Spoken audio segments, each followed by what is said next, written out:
Well, thank you very much. At least I think. I hope you said good things about me. I recognized a few words, Cato Institute and things like that. I'm glad to be back in Iceland. I'm going all around the world because America's going to have fiscal collapse like Greece in about 20 years, and I'm looking for a good place to live when that happens. Iceland needs to move a little bit to the south so it's warmer, but otherwise it's one of my favorite places.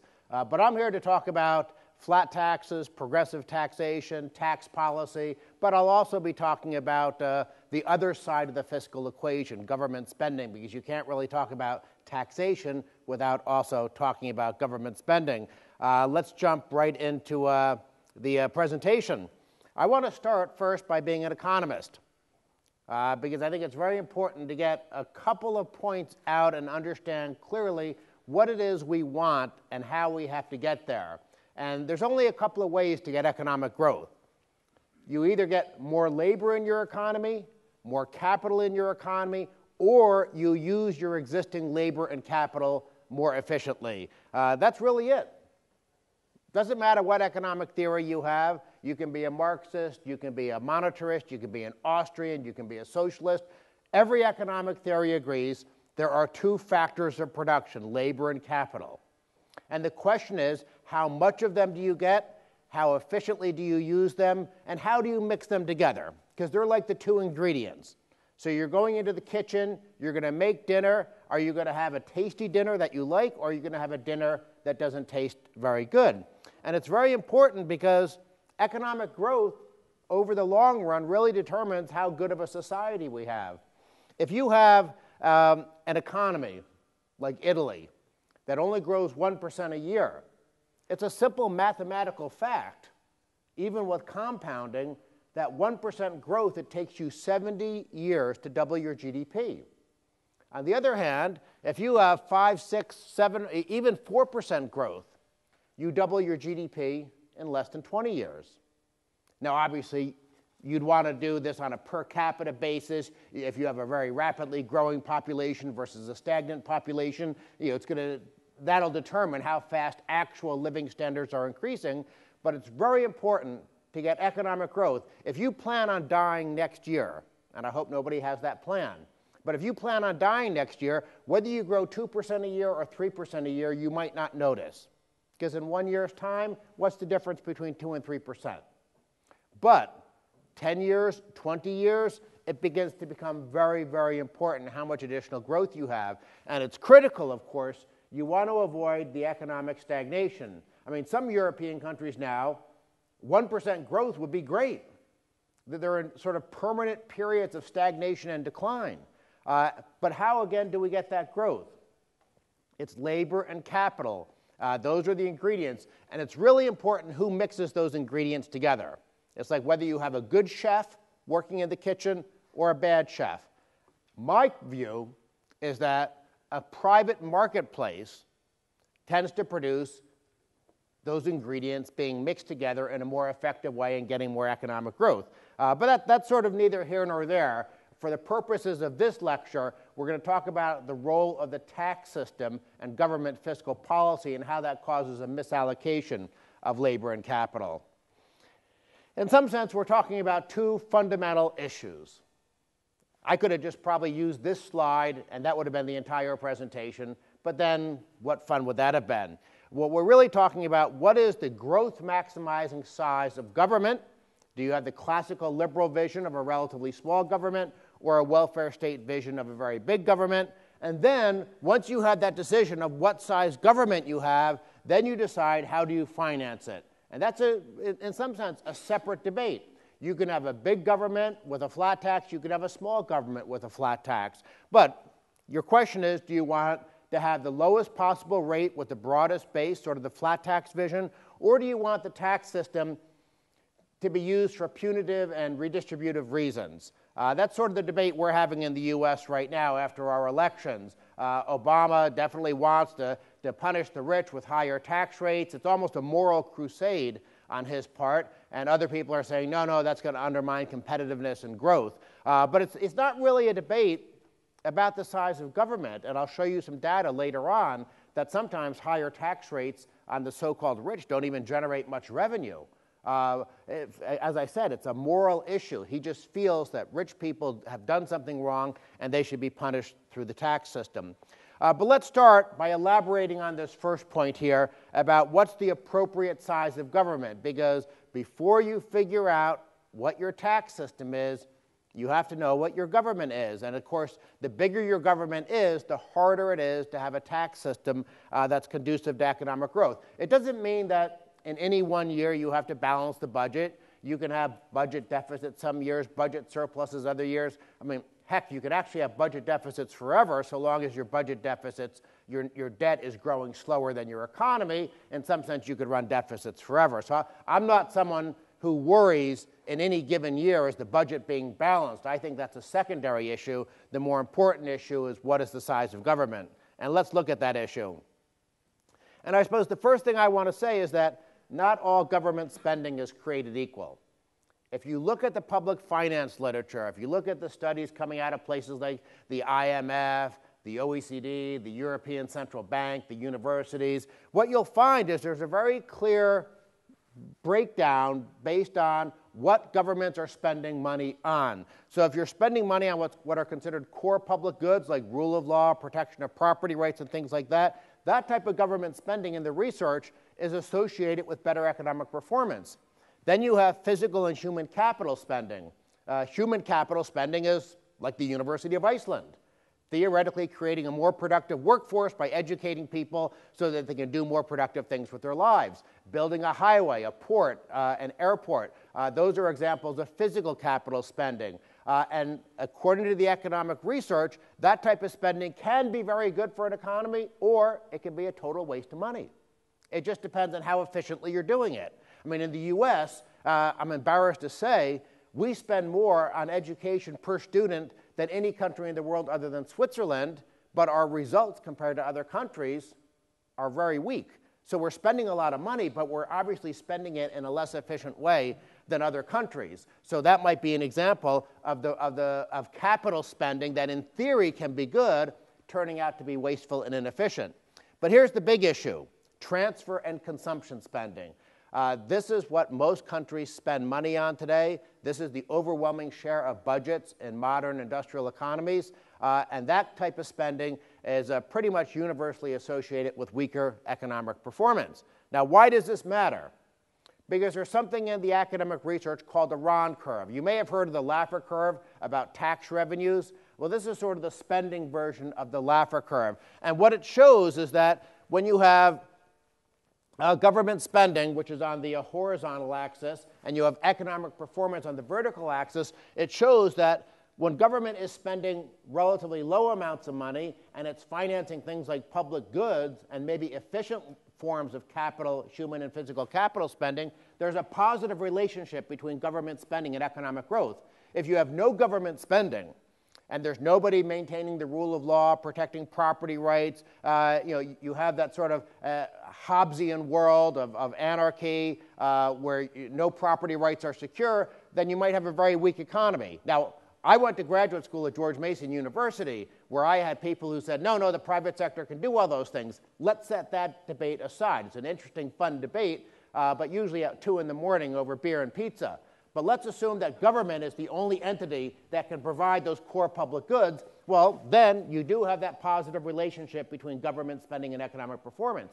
But as government gets bigger and bigger and bigger, and the academic research generally shows that 20% of GDP is the growth maximizing size of government. I actually think that's too high, but that's not the purpose of this debate. If anybody wants to ask about that, I'm happy to give you my opinion on it. But since almost every government today, even small governments today, are around 30% of GDP, places like Iceland are more than 40% of GDP, places like France are more than 50% of GDP, as you can see, we're all on the portion of the Rahn curve where more government spending is associated with weaker and weaker economic performance. Now, here's some historical research from a study that came out from the European Central Bank that I think is very interesting. It shows the size of government as a share of GDP in major economies, specifically Sweden, UK, US, Japan, Germany, France. Iceland, unfortunately, did not qualify as a major economy for the European Central Bank, but I suspect that if you looked at Iceland and if you looked at other countries, it wouldn't be that different from what we see on this chart right here. And if you go back to 1870, you see that the average size of the state used to be about 9% of GDP. You go to 1913, basically 100 years ago, you see that the average size of the state was 12% of GDP. Even if you go all the way to 1960, the average size of the state was 25% of GDP. Where are we now? The average size of the state among OECD countries is more than 40% of GDP. You know, Iceland's actually not that far from the average of all these countries. So the question is, what are we getting today? So, in other words, if we carried this chart out to today, we'd be up near the top of the chart. Are we getting more? Are we getting better economic performance than what we got back in 1870, 1913, and things like that? So that just is some material to keep in the back of your mind about what is the appropriate size of government, how much value are we getting, is it worth it to have the slower rates of growth today because of a larger public sector compared to the small public sectors we had in the past. And as I said, 40% of GDP, in some sense, that's almost a good number, since the average is around 45% of GDP. And I already mentioned that most of what government spends money on today is for things that are associated in the academic literature with weaker economic performance. And this brings me back to those first two slides I had. The bigger the government is, the more the government is involved in allocating labor and capital, and I would argue the more the government is misallocating labor and capital, using those resources inefficiently so we're getting less economic growth. Now, this brings us, of course, into the purpose of this lecture, talking about tax policy, because as you have larger and larger governments, you have ever higher tax burdens. I must not have had anything exciting to say on that slide, so let's skip to the next one. Let's talk about what is good tax policy, sort of fundamental principles of public finance. And these are things, by the way, that even if you had Paul Krugman standing here, I don't think he would disagree with these things. I think he would agree that all other things being equal, now he, of course, wouldn't say all other things being equal, but all other things being equal, every economist, I think, is going to say that it's better to have lower tax rates rather than higher tax rates. And it's very interesting because politicians actually understand this when they want to.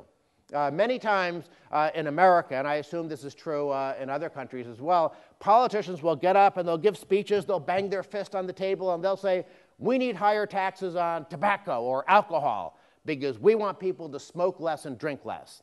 Now, I'm a libertarian. I don't want to control other people's lives. So I disagree with them as a matter of policy, but as a matter of economics, they're right. The higher you tax tobacco and alcohol, the less alcohol and tobacco will get consumed. I mean, you'll get black markets, criminal activity, there's all sorts of negative effects, but the politicians, I think, are right in their economic analysis. The higher the tax on tobacco and alcohol, the less the alcohol and tobacco. My frustration with the politicians is that they also sometimes want to have high tax rates on work, saving, investment, risk-taking, entrepreneurship, the things that give you more economic growth. So they understand that high taxes on some things will lead to less of those things, but they want to pretend, and they'll tell us, no, we can have very high taxes on people working hard and creating wealth and creating jobs, but it's somehow not going to damage those things. No, that's not true. They're being wrong. So you want to tax economic activity at the lowest possible rate. Now, depending on your ideology, and depending on what you think is the appropriate size of government, you may decide the lowest possible rate is 10%. You may decide the lowest possible rate is 30%. But you never, or you should never, want to have tax rates above whatever is necessary to finance what you think is the appropriate or growth-maximizing size of government. But in addition to having the lowest possible tax rate, you want to also define income correctly. This is a very big issue in terms of what's called, at least in the US, it's called double taxation. In our system, between the capital gains tax, the corporate income tax, the double tax on dividends, and the death tax, you can have a single dollar of income go through the tax code 4 different times.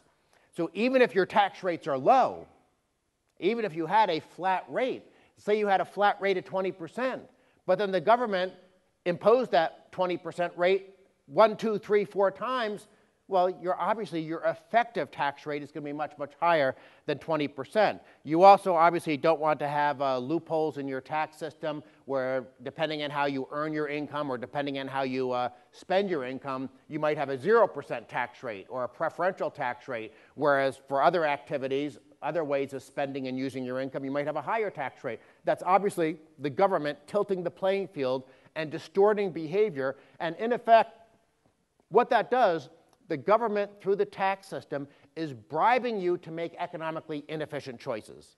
That's not smart. Now, it might be, for instance, in the US, the housing lobby gets together, they give the politicians a bunch of money, the politicians then tilt the playing field to help housing. Well, yeah, they're getting a rate of return, the housing lobby, on what they're doing, but they're hurting the economy because by causing people to put more money into housing rather than into other parts of the economy, you're necessarily, by definition, misallocating labor and capital. You also want territorial taxation, not terribly important for purposes of this discussion. That's just a common sense notion.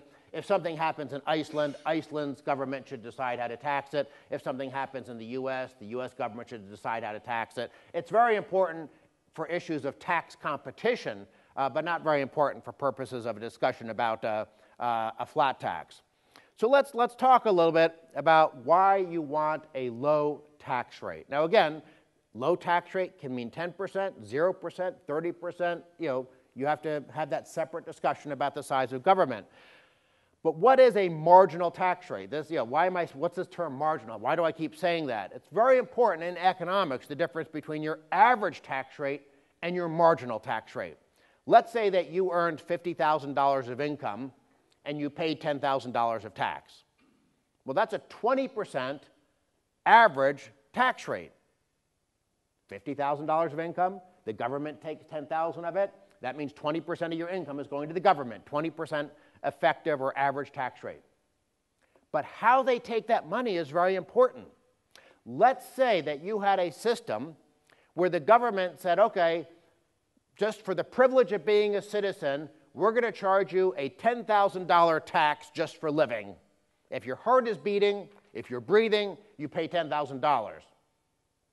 It's, in effect, a poll tax or a per capita or a head tax.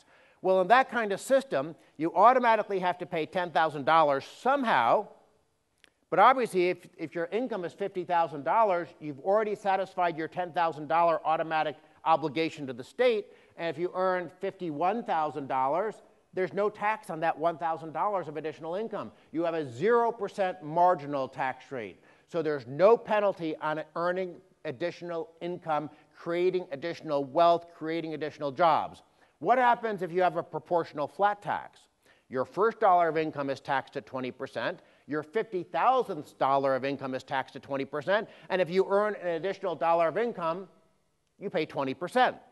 So that's obviously a lot different than the per capita tax, where your marginal tax rate is 0. Now, the other example is, what if the government says, we're going to have a 0 bracket amount? So everyone is free of tax on any income less than $40,000. But once your income hits $40,000 and goes above that, there's a 100% tax. Now, why anybody would earn $50,000 in that system, I don't know. It wouldn't make sense. But in that system, you have $50,000 of income. You're paying $10,000 of tax. If you earn $51,000, what happens? That entire $1,000 of additional income is taxed at 100%. So in all three of those examples, we had the same average tax rate, but we obviously have hugely different implications for your incentives to create more wealth and more income in your economy. So it's the marginal tax rate. If you're going to earn more money, what is your marginal tax rate? And that's why the top tax rate in an economy matters. Because your top tax rate in your economy is usually the marginal tax rate on your investors, your entrepreneurs, your small business owners, the people who, based on all the research, are the ones creating most of the jobs and the most of the incremental economic activity in your economy. So if you're going to be like Obama and say, I want to punish those people, keep in mind that that marginal tax rate is the one that's going to determine their ability to create more businesses, more wealth, more jobs in your economy. And not only that, it also has a lot to do with compliance. The research from the IMF, the World Bank, all these other, the private economists, they all show the same thing. If you want people to obey your tax system, you're much more likely to be successful if you keep your tax rates low. That doesn't say automatically you have to have a flat tax rate, although I would argue that's part of it.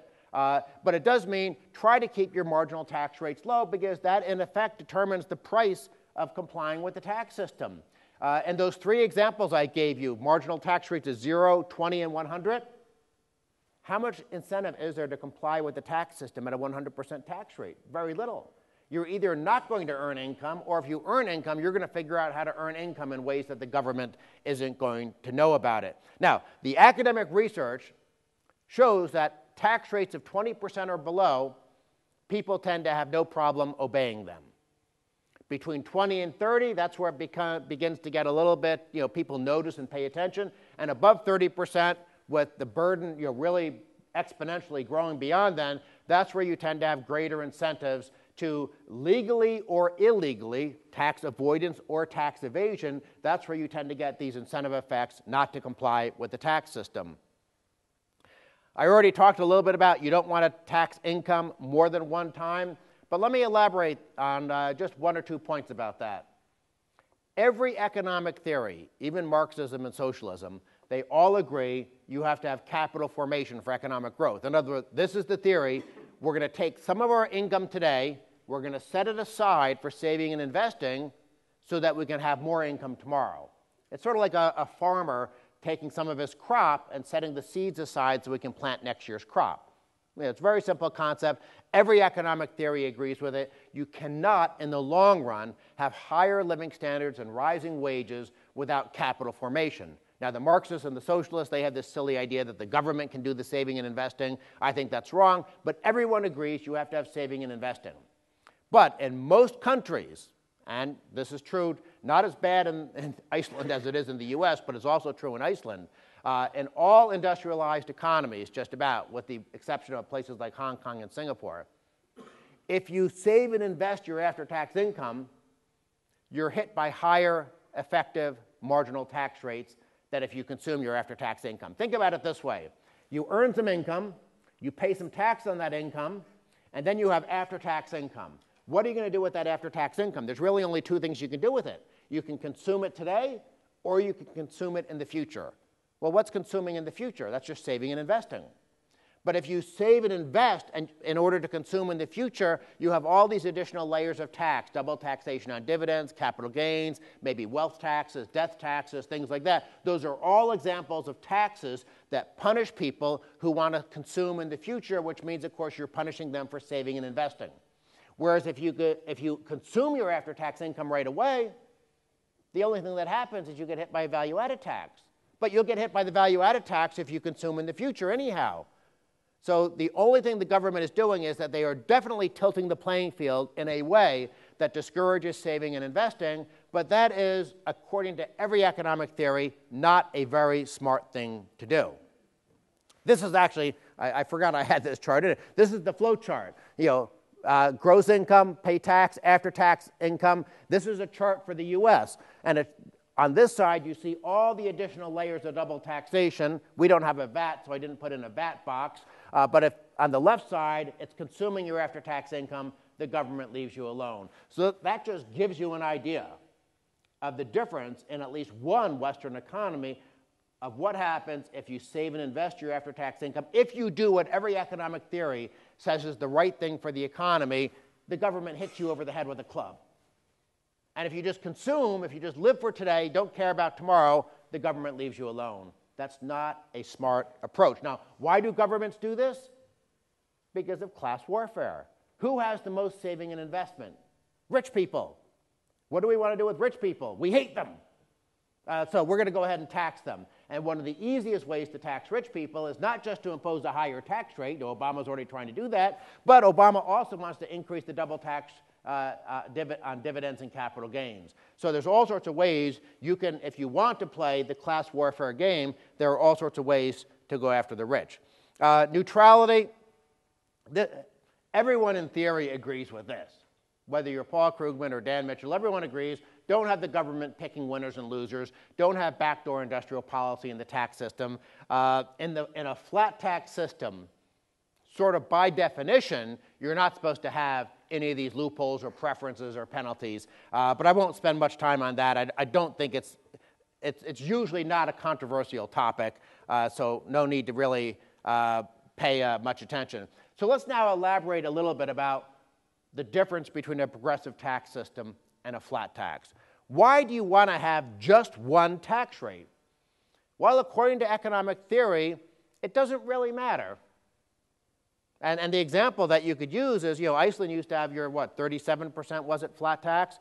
That was actually not as good of a tax system as Singapore's progressive tax.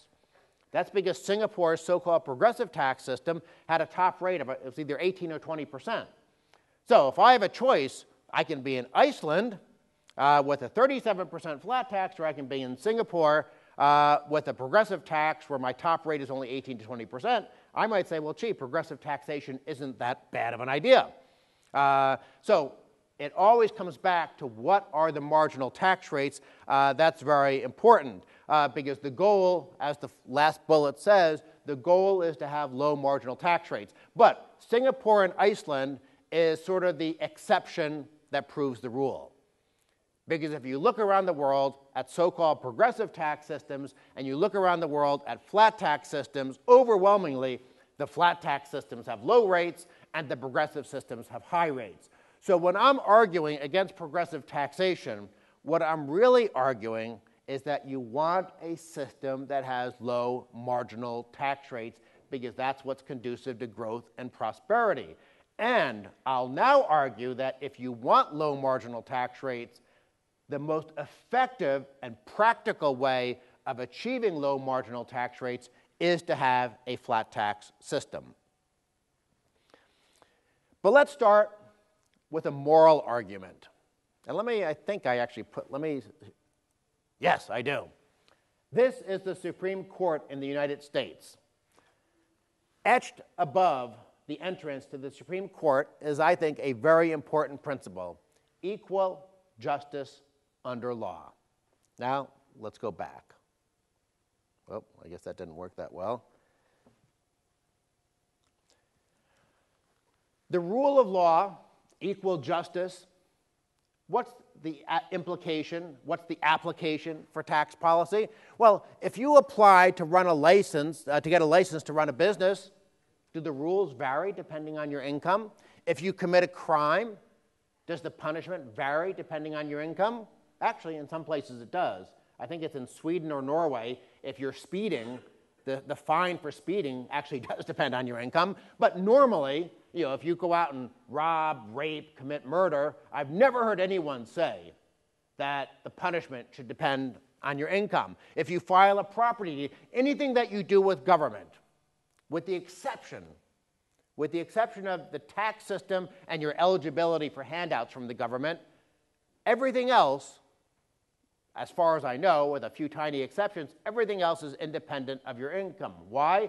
Because one of the principles of a just society, one of the reasons that we had the Enlightenment, one of the reasons we had the liberal revolution of 1848 in Europe, one of the grand achievement of the Western world is the principle that we are all equal before the king, that the rules apply equally to all of us. And what is a flat tax? It is simply a fiscal version of that fundamental principle that the government should not pick winners and losers, penalize or subsidize or give preferences or distort or somehow discriminate on the basis of income. So if you believe in the rule of law and treating everyone equally, then why on earth would you want a tax system that specifically tries to go out of its way to penalize certain people based on a characteristic? We would know that was wrong if we were trying to penalize them on the basis of their religion, the color of their skin, their political affiliation, all these different things. So why is it somehow okay on income? Some people don't find that a compelling argument. I do. There's also the taxpayer unity argument. One of the things about a so-called progressive tax system is it allows politicians to play divide and conquer. They can target, oh, let's go after 5% of the taxpayers this year, and the other 95%, like let's say I just wanted to go after this small group of guys right here. And I say, okay, hey, the rest of you in the room, I'm going to take these 3 guys in a room, and I'm going to hit them over the head and take their money. But hey, you don't have to worry about it because I'm not hitting you over the head. I'm not punishing you. So when I drag them out of the room, don't complain, okay? Just look the other way. But then next year, I might say, well, here, these 2 people right here, I'm going to grab them and drag them out of the room and hit them over the head and take their money. But the rest of you, don't worry about it. I'm not affecting you. And so each year, or whenever they want to raise more revenue, the politicians can decide, well, I'm going to go after this group, but the rest of you ignore it. But sooner or later, you're the next group. But if the politicians, every time they want to raise taxes, they can convince the rest of you to sort of step aside and not fight back, it makes it much easier for them to raise taxes. There's actually a great example in Massachusetts. Massachusetts, as you may know if you follow the American political system, is probably our most socialist state. Very left-wing. It was the state that used to elect Ted Kennedy year after year after year. Massachusetts, by a quirk of its constitution, has a flat tax. But the political class hates it. Because the political class realizes, why? We're only taxing people, I think it's a 5.5% rate. I don't actually know the exact rate, but it's somewhere between 5.5% and 6%. And the politicians in Massachusetts are saying, wow, look at New York, 10%. Look at California, 12%. Why can't we tax those bad rich people just as much? Because they have a flat tax. And under their constitution, the only way they can tax the rich at 10% or 12% is if they tax everyone. So instead of just dragging these 3 guys out of the room and mugging them, I would have to somehow drag all of you out of the room. And if all of you are going to be affected, you have a unity argument. Hey, let's fight back this crazy American who wants to take us out of the room and steal our money. Well, he can't get all of us. So if we stand together, he won't succeed. Now, in Massachusetts, you can actually change the Constitution. You can change the Constitution with a vote of the people, a referendum. 5 times the political elite, the special interests, the pro-spending lobbies, the class warfare crowd, 5 times they have put on the ballot a referendum to get rid of the flat tax. Most recently in 1994. 1994 was a year that Ted Kennedy was getting overwhelmingly reelected, so the people of Massachusetts were still being good little socialists. But that year, they had this referendum on the ballot, do you want to get rid of the flat tax? And they designed it, the politicians designed it very cleverly. They designed it in a way where they said, hey, 90% of you are going to get a tax cut because if you get rid of the flat tax, it's only going to be these 3 guys here who pay higher tax rates. So in effect, the politicians wrote the referendum so that they were going to bribe the majority of the people. And you know what happened? The people of Massachusetts understood what the game was, and they overwhelmingly voted no. Because they understood the moment the government had the power to tax these 3 guys at a higher tax rate, it was simply a matter of time before they taxed everybody at a higher tax rate. I mean, would you ever cut off your arm and feed it to an alligator, hoping that the alligator would turn into a vegetarian? No. You would understand if you fed your arm to an alligator, the alligator would come back the next day and want one of your legs. And that's the theory with the politicians. There's also an administrative argument to have a single tax rate. It minimizes compliance burden of individual taxpayers and the compliance burden of the government, although it's very important, designing the tax base correctly is also part of that. However, one area where it is critical to have a single tax rate for administrative purposes is if you want to tax capital income at the source. And that's what they do, I think. Yeah, Here's the flat tax form for the U.S. We don't have a flat tax, of course, but here's what people are proposing. You know, the Steve Forbes, Dick Armey, people like that. And this is just the individual side. There are 2 postcards on a flat tax. I didn't put up the business side, but you'll notice that on the individual tax form, you're only taxing labor income. Yeah, what is it? Line 1, wages and salary. Capital income is taxed only one time at the business level. Now that makes it very simple because obviously in a system where you have people getting dividends and capital gains and things like that, well, here's an example. General Electric, big American company, has about 1 million shareholders. Let's say that we want to tax General Electric's income one time at a low rate. So we have this idea, okay, we're going to have a good tax system where we only tax this income one time at one rate. What's the administratively intelligent way of doing it? Do we say to General Electric, here, you send 20% of that money to the government? Or do we ask and expect the government to track down 1 million shareholders and ask all of them to send 20% of that income to the government? It's obviously much, much simpler to simply tax it one time at the source. And whether it's General Electric giving money to shareholders or whether it's General Electric giving money to bondholders, the argument's the same. But in a system where there's one rate, you can do that. If you have a system with so-called progressive rates, well, then you can't really do that because, wait, some of those shareholders for General Electric are rich people, so we'd want to withhold money at a higher rate. Some of those shareholders are like pensioners, and they obviously would have a low rate. And so administratively, you can't tax capital income at the source if you have a progressive system, unless you want to have a flat tax for capital income, but somehow have a progressive tax for wage and salary income. Now, in a lot of Nordic countries, you do have this dual income tax system where they do something like that, but they're not really doing it for administrative reasons. They're doing it because they understand if they have high tax rates on dividends and capital gains, people are just going to move their money to Switzerland, the Channel Islands, Miami, and stuff like that. So they're doing it more for tax competition reasons, not for reasons of administrative simplicity.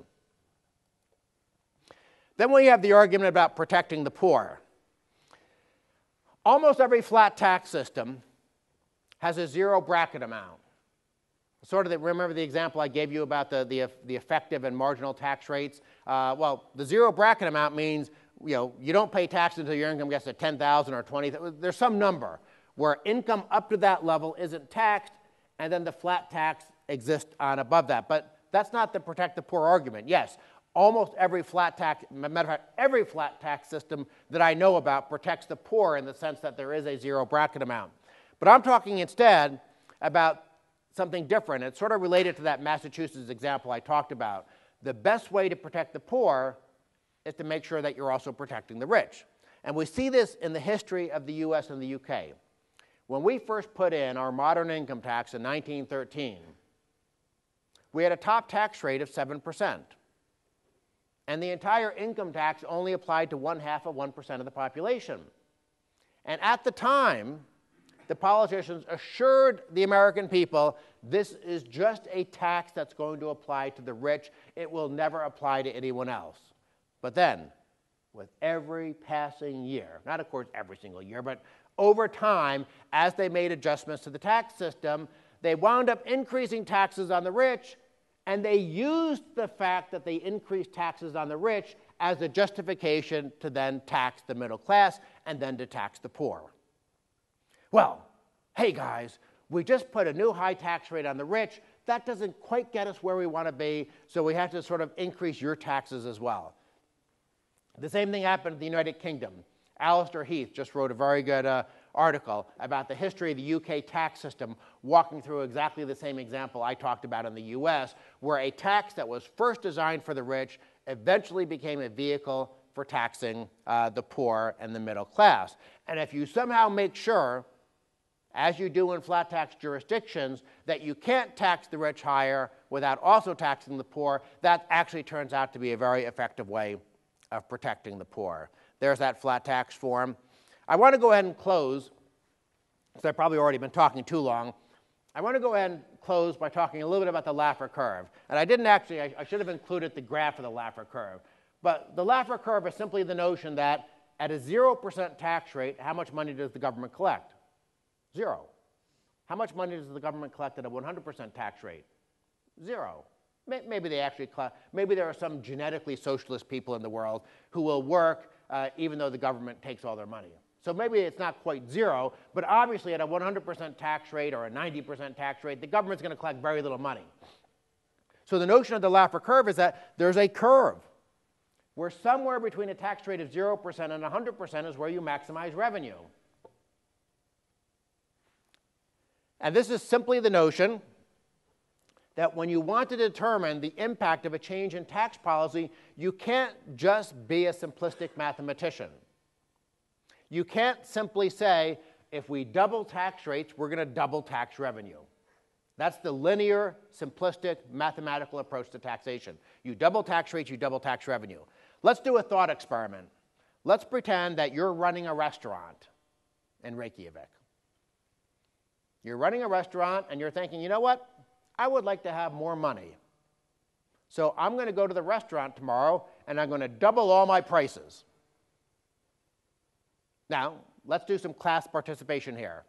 Raise your hand if you think that doubling all the prices in a restaurant is going to double your revenue. Anybody think that would be true? Very good. You have very smart students here, Hannes. Why do we understand that's not true? Because we understand if you double all the prices in your restaurant, people might decide to eat at home, they might decide to eat at different restaurants, but they're probably not going to pay twice. Maybe some of them will. Maybe some of them think you make the best hamburger or the best pizza in the world, and that no matter how much you charge, they're going to come to your restaurant. But most people, if you double your prices, are going to decide not to patronize you as much, if at all. And yet, in the United States, our Joint Committee on Taxation, which is responsible for doing revenue estimates for proposals to change tax policy, what does our Joint Committee on Taxation do? It literally assumes that simplistic linear model. Many, many years ago, I used to work for Senator Bob Packwood. Senator Packwood, with the help of a very good staff member I won't identify, Senator Packwood one day sent a request to the Joint Committee on Taxation. He said, how much money will the government collect if we impose a 100% tax rate on all income over $200,000 a year? That's, for some reason, the magical cutoff line in the US where you're supposed to be rich. So Senator Packwood sends this letter to the Joint Committee on Taxation and says, how much money will you collect with a 100% tax rate on income over $200,000 a year? The Joint Committee on Taxation came back. I don't remember the exact numbers, but it was something like, well, the first year you'll collect $200 billion, the next year 240, the next year 280. They sort of had this, linear model based on the assumption of, well, historically, this is how much rich people have earned over time, so we expect that to continue into the future. So Senator Packwood sends a letter back to the Joint Committee on Taxation, and I'm paraphrasing because he, of course, worded it politely. He said, are you guys on drugs? Do you really think with a 100% tax rate that people will continue to earn and report income to the government? Think about this and come back to me with a different answer or with a new answer. So a couple of weeks later, the Joint Committee on Taxation shows a new revenue estimate. First year, 200, second year, 240, third year, 280. But this time they have an asterisk. And if you went down to the bottom of the page, they had an asterisk saying, our model assumes that there are no changes to employment, GDP, national income when you change tax rates. That's obviously not true. And I actually did have a picture of the Laffer curve. I forgot. But I want to just close with this one example. In 1980, the year Ronald Reagan was elected, we had a 70% top tax rate. These are all numbers, by the way, out of the Statistics of Income Bulletin published every year by the IRS. You can go to irs.gov today and look at these same numbers yourself. In 1980, we had 117,000 rich people. They reported $36 billion of income to the IRS, and they collected $19 billion of tax. So here's what I want you to think about. 70% tax rate, $19 billion of tax revenue. Reagan lowered the top tax rate all the way down to 28%. What happened to tax revenue? Did tax revenue fall to $8.5 billion, which would be the linear, simplistic mathematical approach? Did tax revenue fall to, say, $15 billion instead, meaning there was a Laffer curve effect with some revenue feedback? Did revenue stay the same at $19 billion, meaning the tax cut paid for itself? Or did revenue actually increase? What happened? All the left-wingers, the Ted Kennedys of the day, said that if the Reagan tax cuts were going to be a windfall for the rich wouldn't pay any money, the federal government would be starved of revenue. What happened? We had a lot more rich people. They reported a heck of a lot more taxable income, and the government got 5 times as much revenue at a lower tax rate. Obama now wants to run this experiment in reverse. Now, this isn't technically a flat tax argument, but it is an argument for low marginal tax rates, and the best way of getting and achieving and keeping and holding low marginal tax rates is with the flat tax. And so with that, I apologize for however long I've gone over, but I'm weird. I like these issues, so I like talking about them. But I'm happy to stay here and answer questions as long as anybody wants. Thank you very much.